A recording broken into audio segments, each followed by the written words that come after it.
Hey guys, this is Echo Soundworks with another tutorial for SylentTutorials.com. First, if you're not subscribed to this YouTube channel, please sign up at youtube.com/ADSR tuts, that's T-U-T-S. In today's video, I'm going to be covering some tips and tricks on how to better use this master filter control inside of Sylenth. So I have a little progression, a simple one worked up.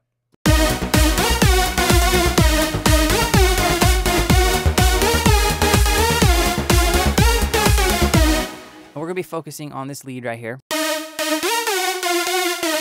So one thing we need to point out before we get into the filtering controls, what's actually going on with the sound. In part A, there are some just stacks of saws with 8 voices. Part B, I have one pulse, H pulse wave, and then surprise, another saw sound or saw wave. So I'm using both filters. In part A, I'm running both, in the filter A, I'm running both the sounds from oscillator A1, A2, and B1 and B2 into filter A. So if we solo this, and I just want to show you the difference this makes in sound. So here's just input A on filter A, select, and then A and B. It makes the sound drastically huger. So there's a tip and trick. If you have a lead sound that's just not big enough to cut through the mix, and try, even if you don't have part B active, try loading up another waveform, like an interesting one, like the H pulse. That's what I did in this specific instance. And then just having it run into the input select of both A and B for oscillators A and B into filter A, and then see if it makes you sound bigger. Usually it will. All right, and then in part B, if we solo this, I just have the input selected on part B. Well, the reason I had to point that out is the filter control down here.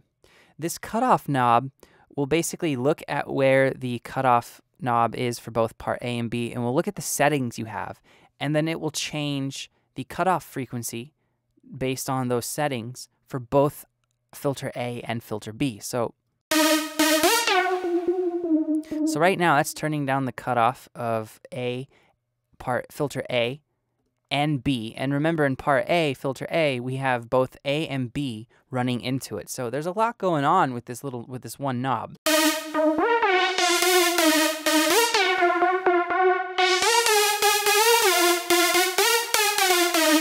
This is really useful because it allows you to control the timbre or the cutoff frequencies of the sound without affecting anything inside of your filters. So if you get your filter sounding how you really want at about halfway, because this will be about halfway by default, it lets you turn those down if you need to in a mix without actually going and affecting the sound, because the signal flow in Sylenth is it goes from your oscillators to the filter and then to this master filter, so it's controlling everything. So for instance, like in an EDM track where you're having maybe a build, right? You turn this cutoff all the way down, automate it.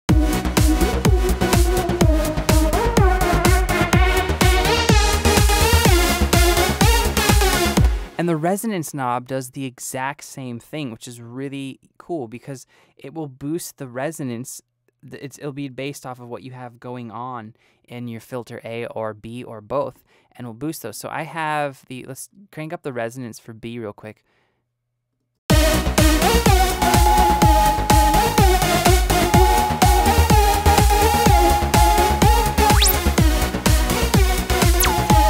All right, so there's a whole lot of resonance going on because I cranked up filter B.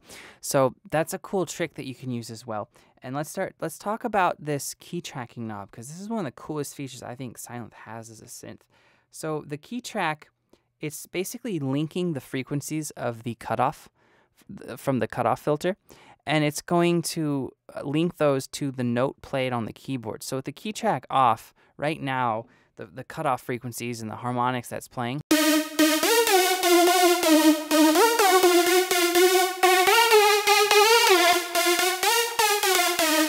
it's just general frequencies that are open based on the setting. Well, if you turn this key track up to 10, it will now depend on the note that's being played.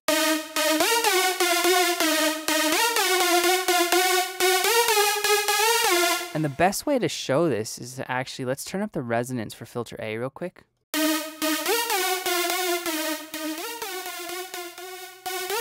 Actually, I'll do it with part B. So I have part B soloed right now. Do you hear that ringing? Let me turn this down. This is the best way to show you. So let me... All right, so you hear the lead under that really high-pitched beep. And the lead doesn't change notes. So if I turn this key tracking up, now it's starting to change notes.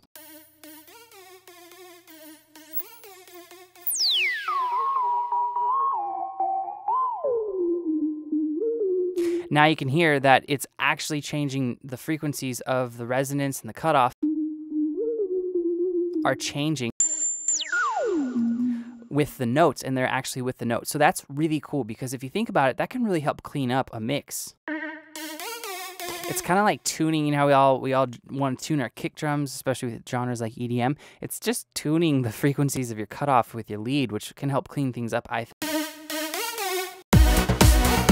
So if you have it up at 10, it will key track pretty much with the actual keys. And now let's talk about this warm drive function here. This is pretty cool. So what this will do is it is essentially telling Sylenth, when you turn it on, it makes the filter stages use a higher quality of saturation, which is going to then introduce more harmonics and make it richer and bigger.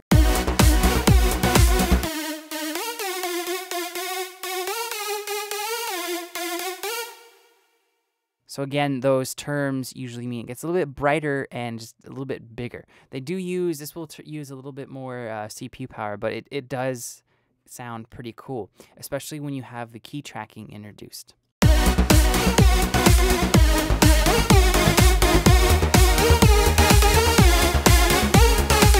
All right, so there are some actual creative ways that you can use the master filter control inside of Sylenth. If you guys have any questions or comments, let me know below and I'll get back to you as soon as I can.